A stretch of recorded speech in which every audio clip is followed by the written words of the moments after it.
आज हम एक ऐसी कहानी की गहराइयों में उतर रहे हैं जो सच में अविश्वसनीय लगती है। भारत के एक डॉक्टर की कहानी, जिसे ट्रेनिंग मिली थी जिंदगियां बचाने की, पर वो जाना गया 50 से ज्यादा हत्याओं और एक अवैध, आप कह सकते हैं, अंग तस्करी रैकेट चलाने के लिए।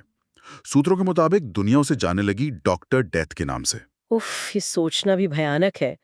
कोई जिसे समाज ने एक हीलर, एक उपचारक की भूमिका दी हो, हम्म। वो अपने ज्ञान का इस्तेमाल इतने खौफनाक, इतने बुरे तरीके से करे। ये तो भरोसे की बुनियाद पर ही सवाल उठा देता है ना। बिल्कुल। आज हम देवेंद्र शर्मा के सफर को परत दर परत देखेंगे। उसकी पढ़ाई, कैसे वो जुर्म की दुनिया में आया, उसके अपराध करने के तरीके। और वो मगरमच्छ वाली बात, वो तो सुनकर ही रोंगटे खड़े हो जाते हैं। हाँ, वो भी। और कैसे वो बार बार कानून की पकड़ से बच निकलता रहा।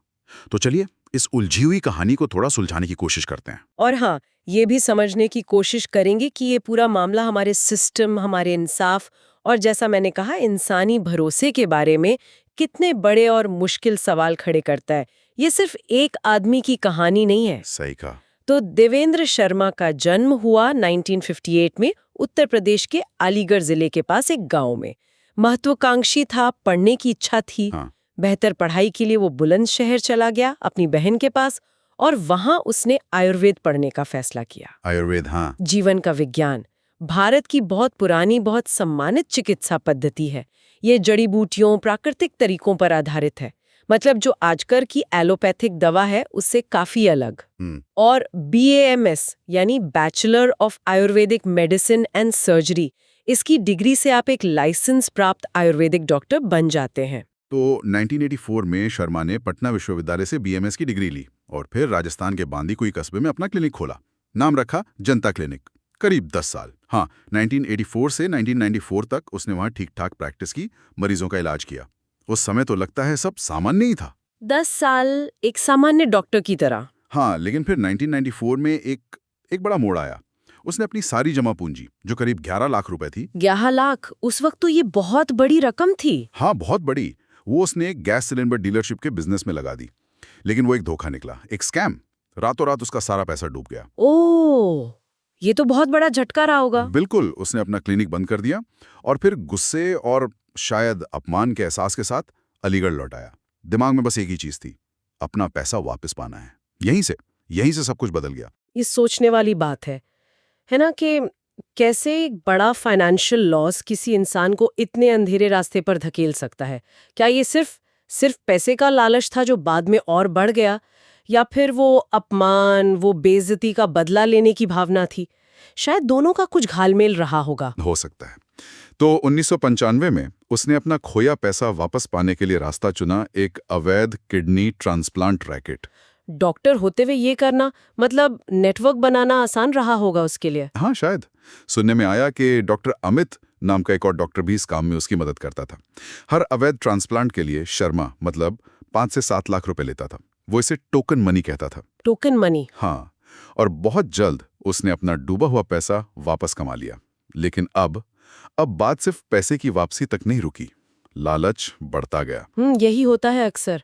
शुरुआत शायद किसी और वजह से हो, पर जब पैसा आसानी से आने लगता है तो वो लालच बन जाता है, और फिर अपराध खुद एक नशे की तरह। हाँ, पैसा तो वापस आ गया था, पर वो रुका नहीं। उसने अपराध का एक और भी भयानक रास्ता चुना। एक नकली गैस एजेंसी खोली। नकली एजेंसी। हाँ, और अपना एक छोटा सा गैंग बनाया और फिर गैस सिलेंडर ले जा रहे ट्रकों को लूटना शुरू कर दिया।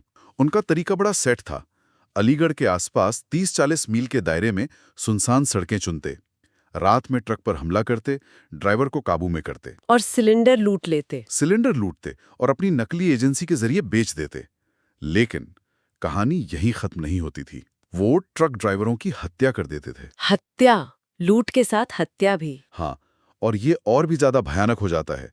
हत्या के बाद ड्राइवरों की किडनी निकालकर काले बाजार में बेच दी जाती थी। हे भगवान, किडनी भी? और लूटे हुए ट्रक भी बेच दिए जाते थे। ये तो अपराध का एक पूरा सिस्टमैटिक मॉडल है।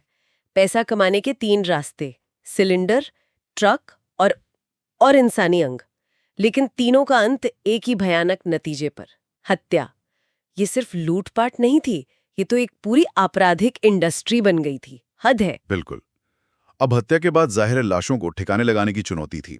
शर्मा ने इसका भी हल निकाल लिया था। उसने कासगंज जिले के पास बहने वाली हजारा नहर को चुना। हजारा नहर। हाँ, ये नहर गंगा नदी प्रणाली का हिस्सा है और इसे मगरमच्छों का इलाका माना जाता है। मगरमच्छ क्या? हाँ, उसके लिए ये एकदम सही जगह थी। तरीका तरीका बेहद क्रूर और सुनने में आसान लगता है।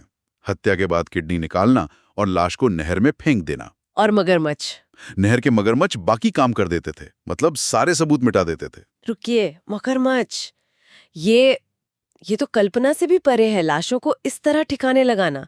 इससे तो सबूत मिलना मतलब लगभग नामुमकिन हो गया होगा। पुलिस के लिए इन कड़ियों को जोड़ना कितना मुश्किल रहा होगा। हाँ, बेहद मुश्किल। अब जैसे जैसे समय बीता, शायद पैसे का रोमांच कम हुआ हो, पता नहीं, लेकिन हत्याओं का सिलसिला नहीं थमा।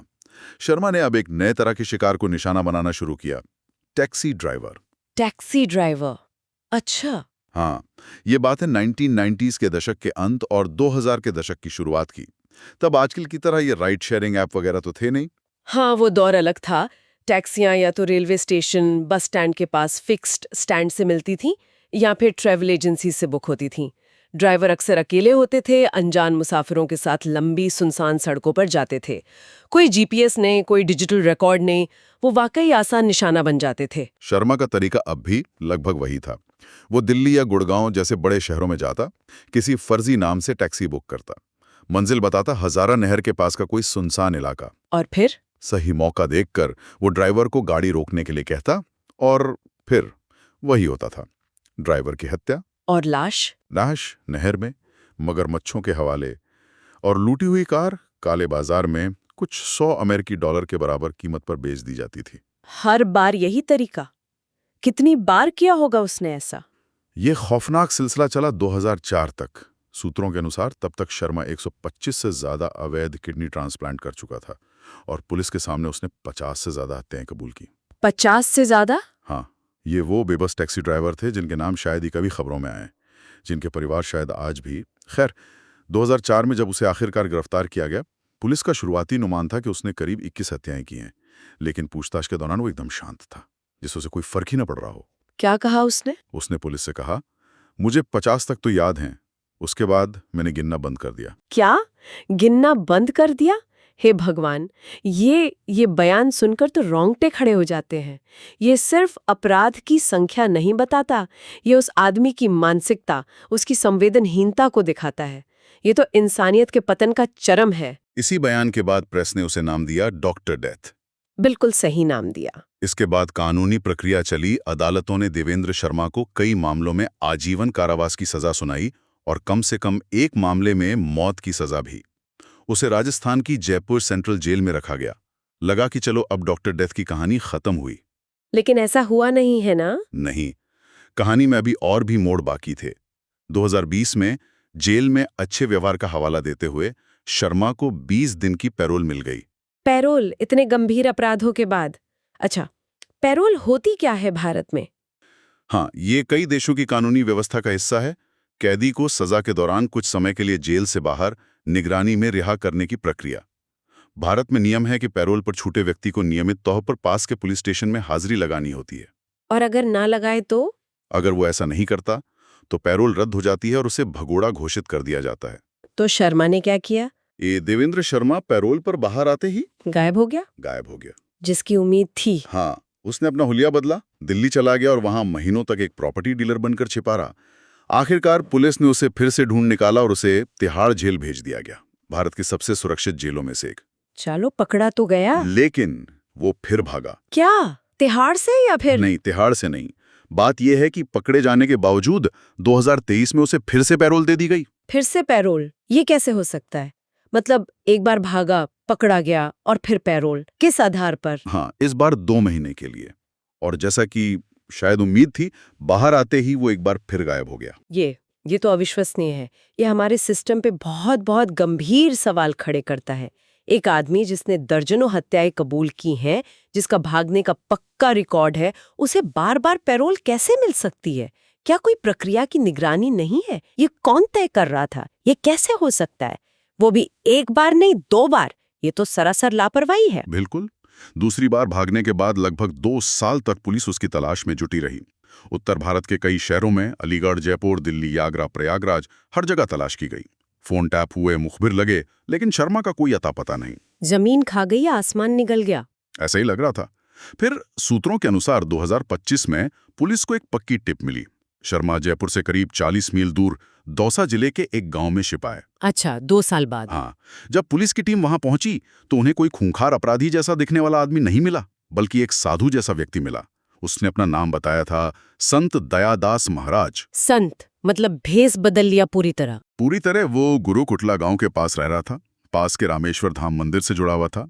गांव वालों को जड़ी बूटियों से बनी दवाइयां देता था, धार्मिक प्रवचन करता था। अरे बाप रे, दवाइयां भी दे रहा था? अपने डॉक्टरी ज्ञान का इस्तेमाल? हाँ, और आलम यह था कि स्थानीय नेता तक उसके प्रवचन सुनने और उससे आशीर्वाद लेने आते थे। ये कितना डरावना है कि वो समाज में इतनी आसानी से घुल मिल गया, वो भी एक पवित्र संत के भेष में। साधु का रूप धारण करना, खासकर भारत के ग्रामीण इलाकों में जहां आस्था बहुत गहरी होती है, लोगों का विश्वास जीतने का सबसे आसान तरीका है। और नेता भी उसके झांसे में आ गए। ये दिखाता है कि उसका ढोंग कितना पक्का और खतरनाक था, वो कितना शातिर था। पुलिस ने भी जल्दबाजी नहीं की, सीधे गिरफ्तारी का जोखिम नहीं लिया। हो सकता है गलत आदमी हो या गांव वाले विरोध कर दें। कुछ पुलिस अधिकारियों ने गांव वालों का भेष बदला और गुप्त रूप से जांच शुरू की। अंडरकवर? हाँ, वे उसके प्रवचन सुनने गए, उससे दवा ली, उस पर नजर रखी। कई दिन बीत गए, लेकिन उसने कोई ऐसी गलती नहीं की जिससे उसका राज खुल सके। वो बहुत सावधान था। तो फिर पकड़ा कैसे गया? आखिरकार पुलिस ने फिजिकल एनाटॉमी का सहारा लिया। देवेंद्र शर्मा की पुरानी तस्वीरों और पुलिस रिकॉर्ड में मौजूद वीडियो से संत दयादास के चेहरे का मिलान किया, खासतौर पर आंखें, नाक का आकार, चेहरे की बनावट। अच्छा, फेशियल रिकग्निशन जैसा कुछ? हाँ, कुछ वैसा ही। बाल बदल सकते हैं, दाढ़ी बढ़ सकती है, उम्र दिख सकती है, लेकिन चेहरे की बुनियादी संरचना तो वही रहती है। और मिलान हो गया? मिलान काफी हद तक सही पाया गया। अब पुलिस को यकीन हो गया था कि ये वही है। उन्होंने कार्रवाई की, संत का नकाब उतरा और डॉक्टर डेथ एक बार फिर कानून की गिरफ्त में था। आखिर में? अच्छा, बाद में क्या पता चला उसके बारे में, उस संत वाले रूप के बारे में? बाद में जांच में पता चला कि इस तथाकथित संत ने मंदिर के आसपास अपनी सुख सुविधा के लिए एसी, टीवी, यहाँ तक कि निगरानी के लिए सीसीटीवी कैमरे भी लगवा रखे थे। उसने एक वृद्धाश्रम शुरू करने के लिए सरकारी आवेदन भी दिया हुआ था। कमाल है। ये सब दिखावे के लिए, विश्वास जीतने के लिए। ये उसकी चालाकी और धोखेबाजी के स्तर को दिखाता है। कितना शातिर दिमाग।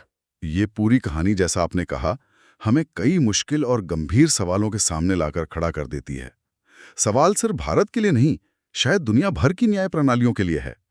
आखिर हमारे सिस्टम में कितनी खामियां हो सकती हैं कि इस तरह का अपराधी बार बार बच निकले? बिल्कुल।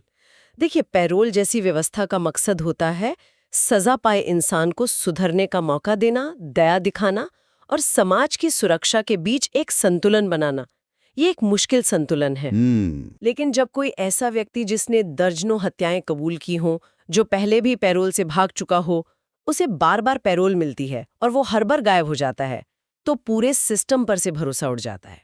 ये सिर्फ कुछ लोगों की निजी त्रासदी नहीं रहती, ये व्यवस्था की विफलता बन जाती है। ये हमें विश्वास, सुरक्षा उपायों की कमी और नियमों में मौजूद शायद जो लूपहोल्स हैं, उनके बारे में बहुत गंभीर सबक सिखाता है। सही बात है। एक डॉक्टर जीवन बचाने के लिए प्रशिक्षित होता है। देवेंद्र शर्मा ने आयुर्वेद पढ़ा, जीवन का विज्ञान। उसने सीखा कि कैसे ठीक किया जाए, लेकिन उसने चुना नुकसान पहुंचाने का रास्ता। उसने जीवन देने वाली विद्या को ही हत्या का हथियार बना दिया। ये विरोधाभास ही सबसे ज्यादा परेशान करता है। देवेंद्र शर्मा की कहानी एक बहुत ही परेशान करने वाला विरोधाभास है। एक मरहम लगाने वाले का कातिल बन जाना। ये हमें इंसानी फितरत की जटिलताओं की याद दिलाती है, और उस भरोसे की नाजुक डोर की भी, जिसे कोई एक इंसान या शायद सिस्टम की खामियां तोड़ सकती हैं। और ये हमें सोचने पर मजबूर करती है। जब हमें लगता है कि हमारी व्यवस्थाएं हमें निराश कर रही हैं, तब हम विश्वास कैसे बनाए रखें? और शायद इससे भी ज्यादा जरूरी सवाल ये है कि हम सुधार की मानवीय जरूरत और समाज को सुरक्षित रखने की भारी जिम्मेदारी के बीच वो सही संतुलन कैसे ढूंढें? ये एक ऐसा सवाल है जिस पर हमें लगातार सोचने और काम करने की जरूरत है, ताकि भविष्य में ऐसी खौफनाक कहानियां दोहराई ना जाएं।